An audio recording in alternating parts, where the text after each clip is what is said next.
قوم عمالقہ کے ظالم و جابر بادشاہ جالوت کی فوج کے مقابلے میں بنی اسرائیل کے بادشاہ حضرت طالوت کے لشکر میں ایک کم عمر نوجوان بھی اپنی گلیل کے ساتھ شامل تھا، کیونکہ نو عمر ہونے کی وجہ سے اسے اسلحہ نہیں دیا گیا تھا۔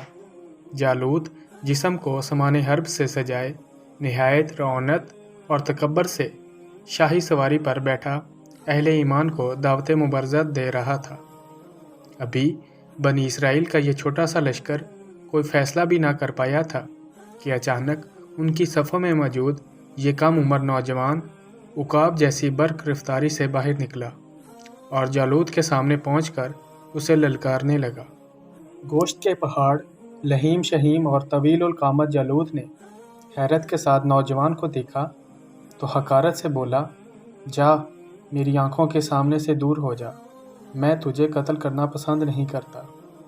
بے خوف نوجوان نے بادشاہ کی آنکھوں میں آنکھیں ڈال کر گرجدار آواز میں جواب دیا، لیکن تجھے قتل کرنا مجھے پسند ہے۔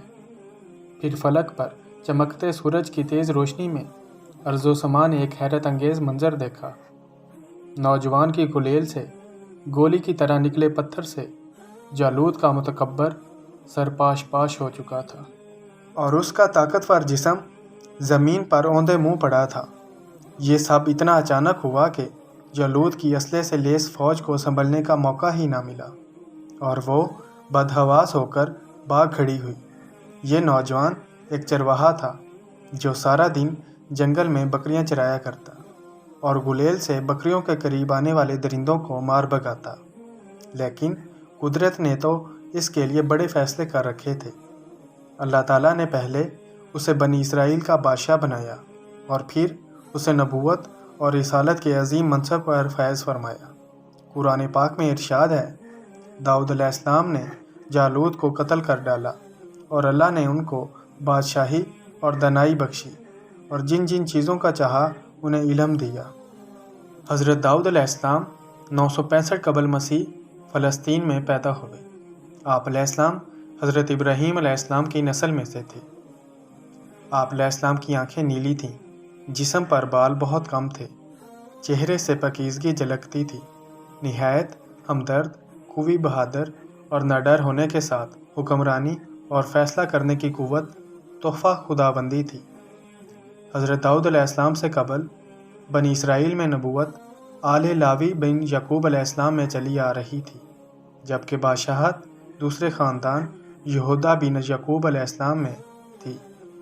لیکن اللہ رب العزت نے پہلی مرتبہ دونوں اعزازات ایک ہی شخصیت میں جمع فرما دیے۔ حضرت داؤد علیہ السلام اللہ کے برگزیدہ نبی اور رسول تھے۔ انبیاء کرام علیہ السلام میں حضرت آدم علیہ السلام کے بعد حضرت داؤد علیہ السلام ہی وہ پیغمبر ہیں جنہیں قرآن کریم نے خلیفہ کے لقب سے نوازا۔ قرآن کریم میں ارشاد ہے، اے داؤد علیہ السلام، ہم نے تمہیں زمین پر خلیفہ بنا دیا، تم لوگوں کے درمیان حق کے ساتھ فیصلے کرو۔ قرآن کریم کی سورہ بنی اسرائیل میں ارشاد ہے، اور ہم نے بعض پیغمبروں کو بعض پر فضیلت بخشی اور داؤد علیہ السلام کو زبور عنایت کی۔ سورۃ النساء میں ارشاد باری تعالیٰ ہے، اور ہم نے داؤد علیہ السلام کو زبور بھی عنایت کی تھی۔ امام بغوی رحمۃ اللہ علیہ نے اپنی تفسیر میں لکھا ہے کہ زبور اللہ کی کتاب ہے جو حضرت داؤد علیہ السلام پر نازل ہوئی۔ اس میں 150 صورتیں ہیں جو دعاؤں اور حمد و ثنا پر مشتمل ہیں، تاہم ان میں حلال و حرام اور فرائض و حدود کا بیان نہیں ہے۔ زبور کے لغوی معنی پارے یا ٹکڑے کے ہیں۔ دراصل زبور کے نزول کا مقصد تورات کی تکمیل تھا۔ اللہ تعالیٰ سورۃ الانبیاء میں فرماتے ہیں کہ ہم نے پہاڑوں کو داؤد علیہ السلام کے لیے مسخر کر دیا کہ ان کے ساتھ تسبیح کرتے تھے، اور جانوروں کو بھی مسخر کر دیا تھا۔ نیز سورہ صاد میں ارشاد ہے، ہم نے پہاڑوں کو ان کے زیر فرمان کر دیا تھا کہ صبح و شام ان کے ساتھ اللہ کی تسبیح کیا کرتے تھے، اور پرندوں کو بھی کہ جمع رہتے تھے اور سب ان کے فرما بردار تھے۔ مفسرین کے مطابق اللہ تبارک و تعالیٰ نے پہاڑوں، پرندوں اور جانوروں کو حکم دیا تھا کہ جب حضرت داؤد علیہ السلام اللہ تعالیٰ کا ذکر کریں تو وہ سب بھی ان کلمات کو دہرائیں جب وہ زبور کی تلاوت کرتے تو پرندے بھی ہوا میں ٹھہر کر ان کے ساتھ ذکر الہی میں شامل ہو جاتے۔ اسی طرح پہاڑ، شجر اور دیگر جانور بھی ان کے ساتھ اللہ تعالیٰ کی تسبیح کرتے۔ اللہ رب العزت نے پتھروں اور درختوں میں بھی ایک طرح کی زندگی رکھی ہے۔ یہ الگ بات ہے کہ ہمیں اس کا شعور نہیں ہے۔ سورہ بنی اسرائیل میں ہے، ساتوں آسمان اور زمین اور جو بھی ان میں ہے وہ سب اسی کی تسبیح کر رہے ہیں۔ ایسی کوئی چیز نہیں ہے جو اسے پاکیزگی اور تعریف کے ساتھ یاد نہ کرتی ہو۔ ہاں، یہ صحیح ہے کہ تم اس کی تسبیح کو سمجھ نہیں سکتے۔ اللہ تبارک و تعالیٰ نے حضرت داؤد علیہ السلام کو دوسرا معجزہ یہ عطا فرمایا کہ لوہے کو ان کے لیے موم کی طرح نرم فرما دیا۔ ارشاد باری تعالیٰ ہے، اور ان کے لیے ہم نے لوہے کو نرم کر دیا کہ کشادہ زرہیں بناؤ اور کڑیوں کو اندازے سے جوڑو اور نیک عمل کرو۔ اللہ نے ان کے لیے لوہے کو نرم کر دیا، حتیٰ کہ بغیر آگ و بٹی کے اپنے ہاتھ کے ساتھ اسے ہر طرح سے موڑ لیا کرتے تھے۔ انہیں لوہا موڑنے کے لیے ہتھوڑے کی ضرورت پڑتی اور نہ کسی دوسرے اوزار کی۔ وہ موم کی طرح ہاتھ سے اس کی کڑیاں بنا لیا کرتے تھے۔ حضرت قتادہ رحمۃ اللہ علیہ فرماتے ہیں کہ سب سے پہلے شخص جنہوں نے کڑیوں کی انتہائی محفوظ زرہ بنائی وہ حضرت داؤد علیہ السلام ہیں۔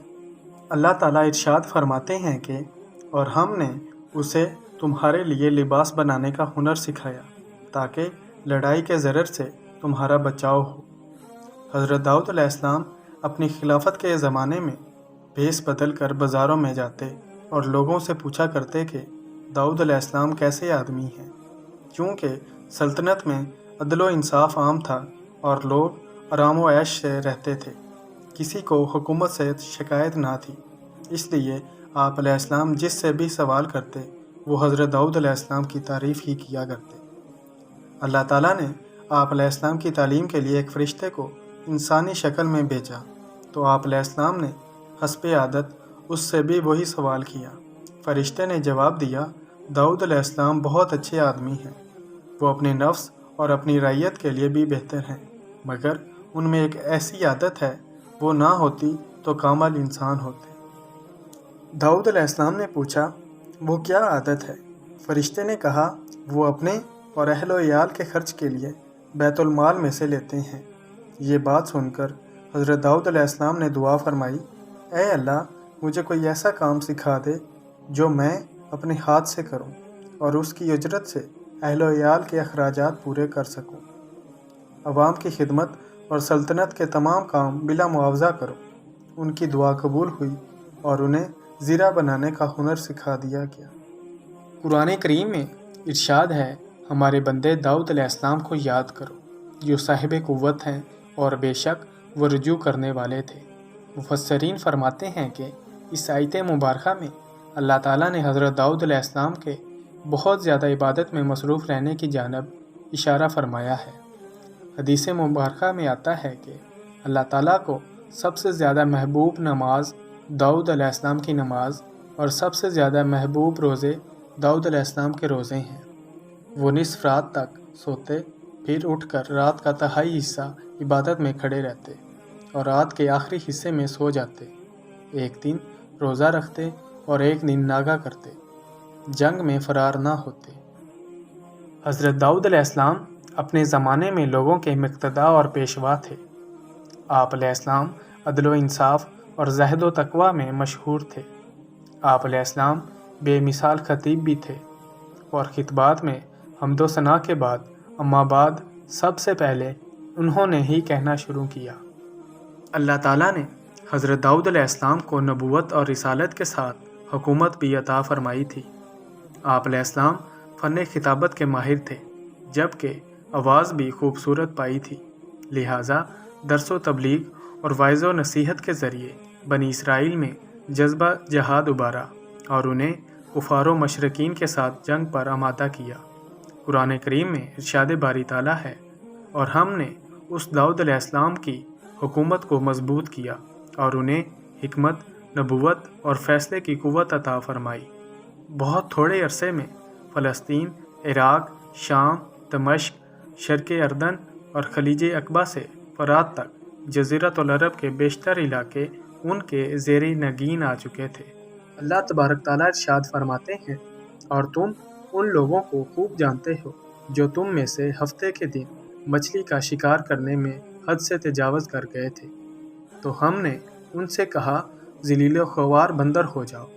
مفسرین کے مطابق صورت مسخ ہونے کا یہ واقعہ حضرت داؤد علیہ السلام کے زمانے میں پیش آیا۔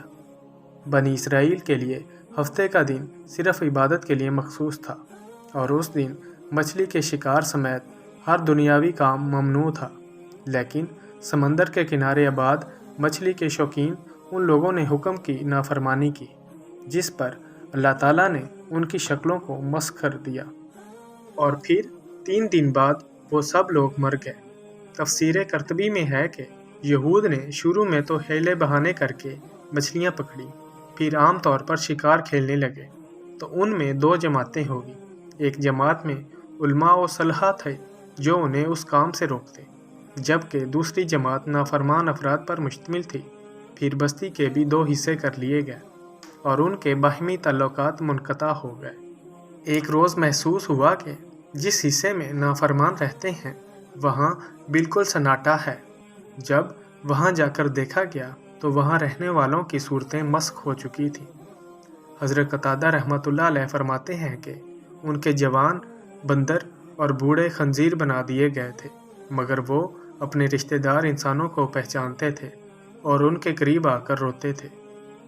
حضرت عبداللہ بن مسعود سے صحیح مسلم میں منقول ہے کہ بعض لوگوں نے اپنے زمانے کے بندروں اور خنزیروں کے بارے میں ان حضرت صلی اللہ علیہ وسلم سے دریافت کیا کہ کیا یہ وہی مسخ شدہ شکلوں والے یہودی ہیں؟